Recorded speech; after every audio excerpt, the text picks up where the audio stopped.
First, initial results of the Egyptian referendum shows that the controversial draft constitution has been approved. Over 15 million Egyptians voted on the draft in Egypt and all over the world. Carol Loyola reports on a referendum that has sharply divided the country.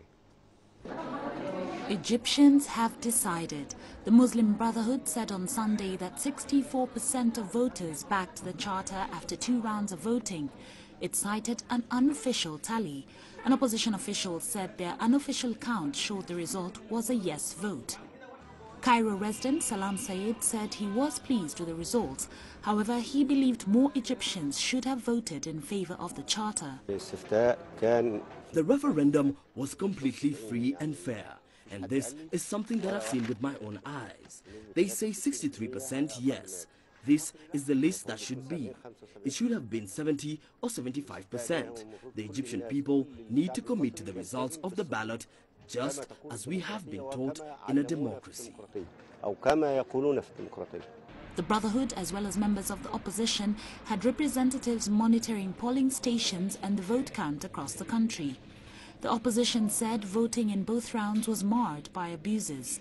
They called for a rerun after the first stage. It was forged. The results were forged. 70% of the Egyptian people are ignorant and illiterate, and the 70% now control 30% of the population who are educated. Rights groups reported what they said were illegalities in voting procedures. They said some polling stations opened late, that Islamists illegally campaigned at some polling places and complained of irregularities in voter registrations.